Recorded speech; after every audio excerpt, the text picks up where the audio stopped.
Welcome to part 3 of Knowing Your Source. This video will be the last video in this series of getting to know a little bit more about who I am and how I have actually come to this practice and this path.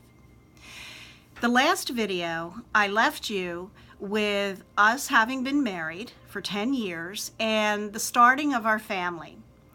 I was able to stay home with our children until the youngest attended first grade. So I had ample opportunity to spend a lot of time with them and not much opportunity to explore my own spiritual practice and my own spiritual path. For that point in time, actually, my children became my temple of worship, and it was very important to me that they were able to know and explore a variety of different religious and spiritual practices so that when the time came, they would be able to make informed choices for themselves. My husband had been raised Irish Catholic but was not practicing, and I, as I said, was not really formally practicing anything. And I felt very, very strongly that choosing a spiritual path or exploration is something that is a very personal matter, that it is something that when you are ready, you should have all of the information you need to choose what you believe to be the best practice for yourself. So with that thought in mind, I began a series of explorations with our children when they became a little bit older, where actually it ended up being almost every week there was some celebration that we were engaging in. These celebrations ranged from working through Judaism, through Catholicism, through some of the Chinese Buddhist practices, the Hindu religious ceremonies. There were a variety of different holidays or sabbats, depending on which practice you were engaging in, that occurred throughout the year. And so I thought that it would be really interesting and also fun for the kids if we began some of those celebrations. So I would identify what was coming up, and we would celebrate Rosh Hashanah, we would celebrate Hanukkah, we would celebrate All Saints Day, we would celebrate St. Patrick's Day, we would celebrate the Sabbats as well. And I got very much interested in the Celtic lore. And that is a very good first foundational mainstay for a lot of the craft itself. So about this time when we were engaging in all of these practices, ironically enough, a television show was on called Picket Fences. I had an opportunity to watch a few of the episodes, something that was, kind of treasured me time versus mommy time. And one of the episodes involved helping and protecting a woman who had been identified in the community as being Wiccan. Now, this term Wiccan, I was not familiar with. I did not ever hear that. And when I watched the show, the Wiccan, I realized was now the name that was used for those who practiced witchcraft. The woman was a witch, and during the episode itself, she talked about many things, and it was very accurate, actually. She talked about many things that were involved in her practice and how that practice was essentially something that had been very much stereotyped as to what it really was and the reality of what the practice actually could be. And I was curious, and at the same time, I was also very interested because now I was thirsting for something more than just being mom, and I was missing that spiritual piece. When I heard about all of the different options that were available and how The Wiccan practice was one that was not to be feared, because remember my experience of opening that floor, and fear and respect are often bedfellows.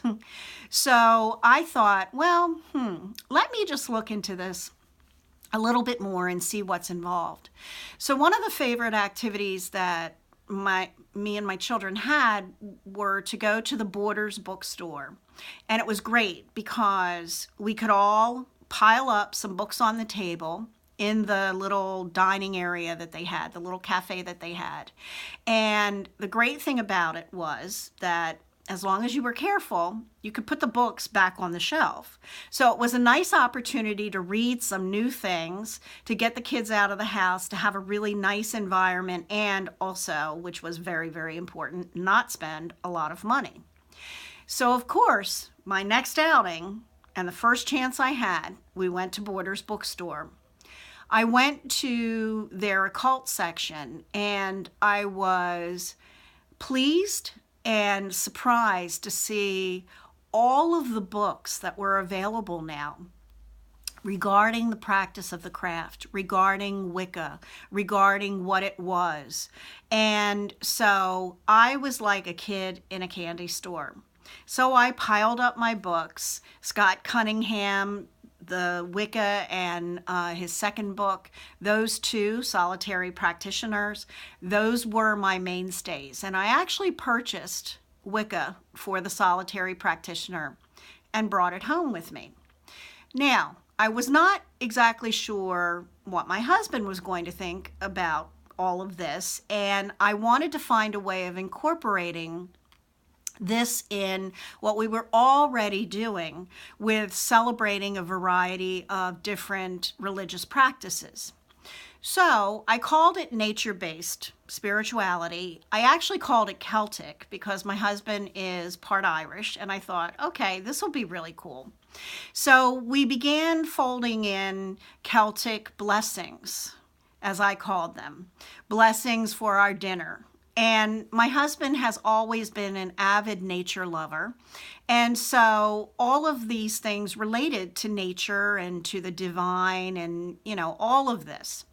And it was also a way of, getting my children to learn a little bit more about another path of spirituality.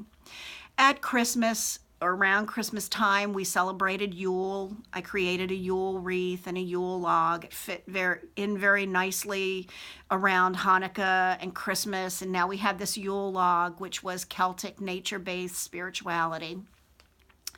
And so many more trips to Borders allowed me to accumulate, I would say maybe 5 or 6 basic books. These books I kept in a special bag, and I kept them in my car. I didn't bring them home. I didn't really quite want my husband to see them yet. I didn't, I didn't know what his reaction would be. I wasn't sure, and, we have a wonderful relationship. He's very supportive of everything that I do. But this was something that I just wasn't sure about. And you can see also how, even in someone such as myself, old stereotypes and the thoughts that many people have around practicing the craft and being a witch die hard.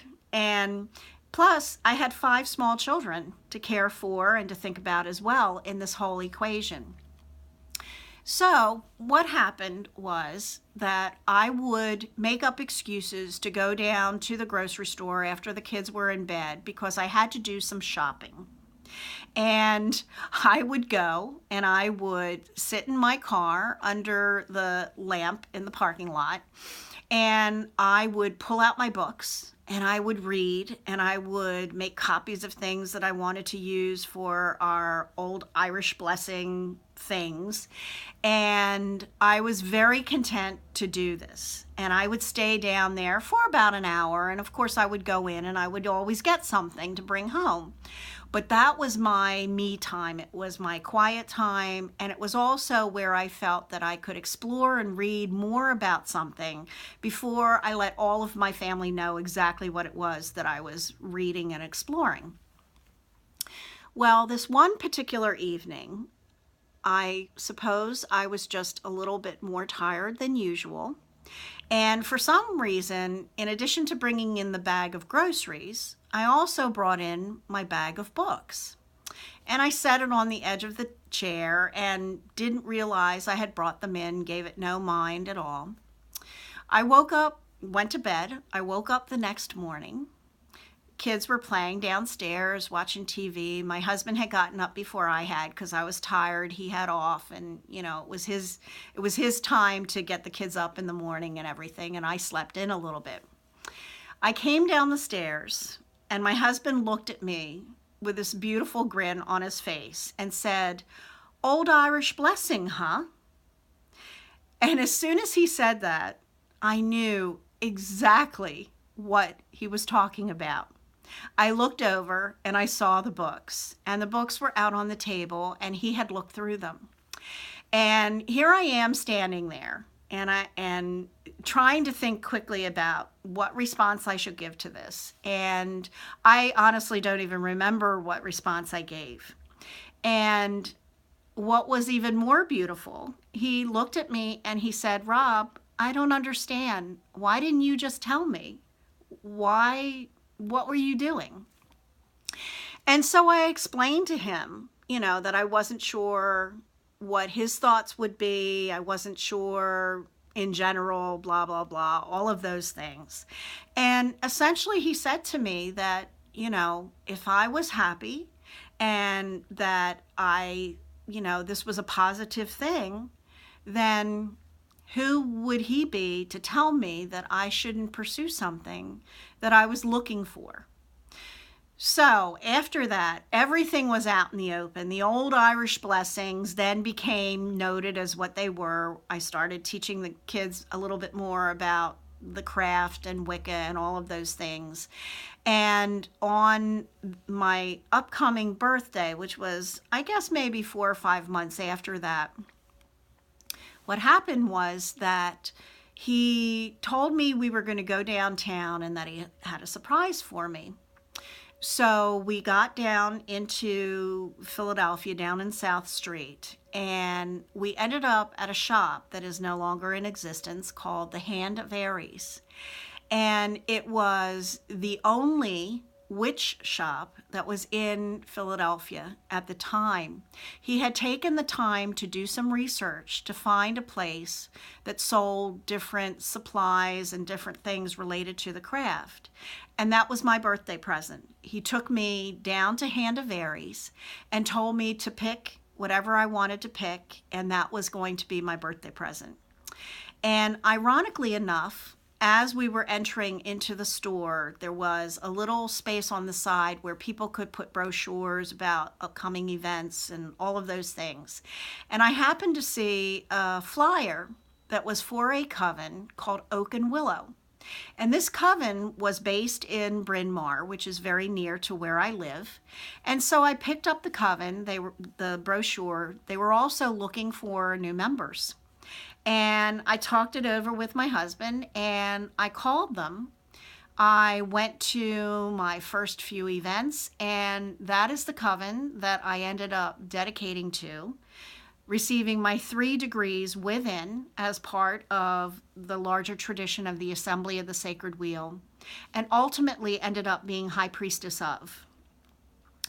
So, with this being said, all of those things led me to where I needed to be. And something as simple as a TV show, which sounds really ridiculous when I hear myself say this, but something as ridiculous as a TV show can set you back on a path that perhaps you have or think that you're not going to return to for whatever reason, and show you a broader light and a broader picture of the beauty and what that path actually can be.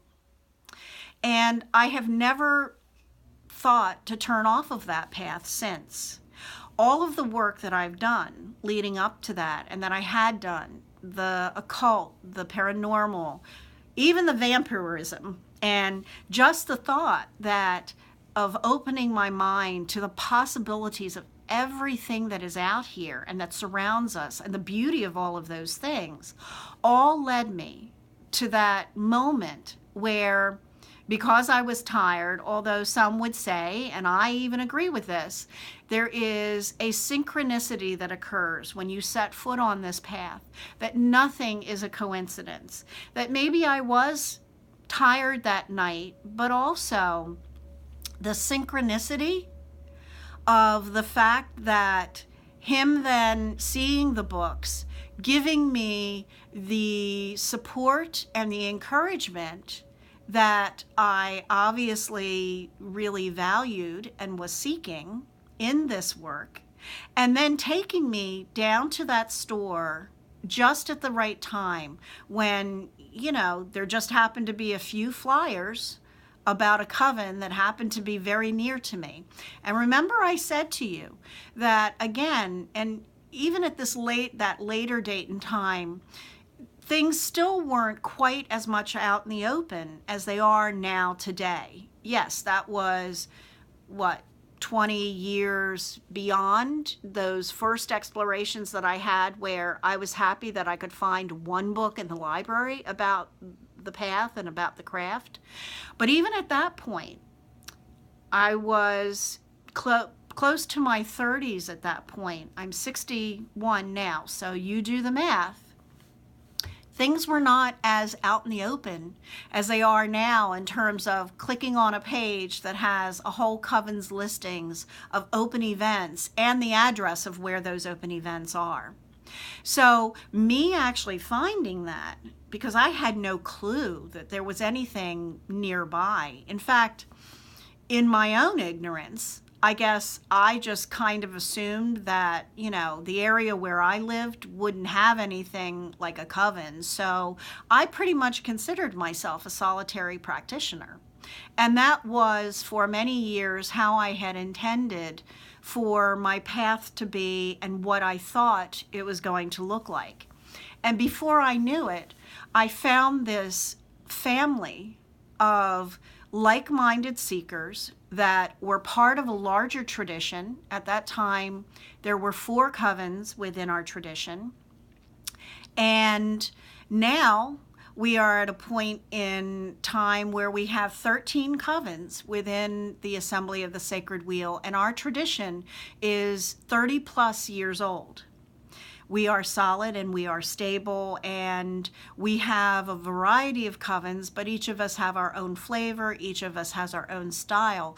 And what a beautiful way for me to finally have come to that point where I actually have a loving and safe and supportive spiritual family and bigger community, I might also add, that can help me grow in whatever way I wish to grow. The point of all these stories that I've given you, and the point I will go back to again from the very first video that I made regarding this, is that I wanted you to have a little bit more information about who I am that will help to inform whether or not you choose to look at any more of these videos. I'm going to make them regardless of who is watching them. But I think it's really important for you to remember that you have a choice and to be discerning in that choice.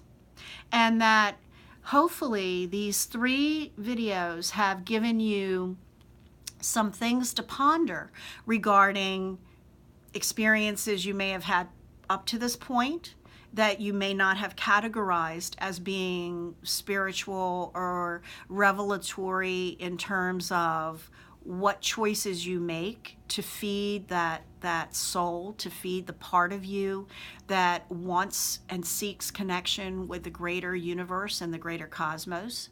Hopefully, I've also shared with you some funny stories, maybe you think they're funny, about things that I experienced and how I covertly found my way back to the craft.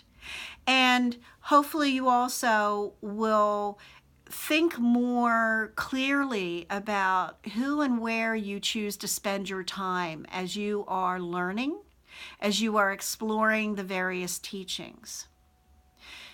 I've said many times that we are fortunate in the times that we are living in for the plethora of information that is available both in written form, in audio form, in attendance, and also in the teachings and the groups that are available to us, not to mention technology. But with that, we are also at a disadvantage if we do not become informed consumers of that information. Take everything that you hear, everything that you read, and process it through your own filters of understanding. It is okay to discard what does not resonate with you. It is okay to take those things that may not resonate with you now, but you think maybe deserve a closer look, and put them in the later box for you to return to. And it is okay for you to try out and try on for size those things that you do feel as though you resonate with, that make sense to everything that you know about the world and all of the experiences that you personally have had. And apply them and start using them and just see how you can settle into their nature. It is okay to cross-pollinate with paths as well, which means that if you wish to join a particular group, a coven, a tradition, whatever, you may not be able to actively use all of those pieces and components in the work that you are called to or required to do within that group, tradition, or whatever. But certainly in your personal practice, try on for size some of the other belief systems. One of the things that I have always held to be true, regardless of which path I was walking, is, well, there are a few things actually. One I will share with you, which I say to everyone who comes into my classes or is interested in coven work or whatever, is that we really don't know which path is the right path in terms of making a decision that everyone else is wrong and my spiritual beliefs are the ones that are true. We don't know that.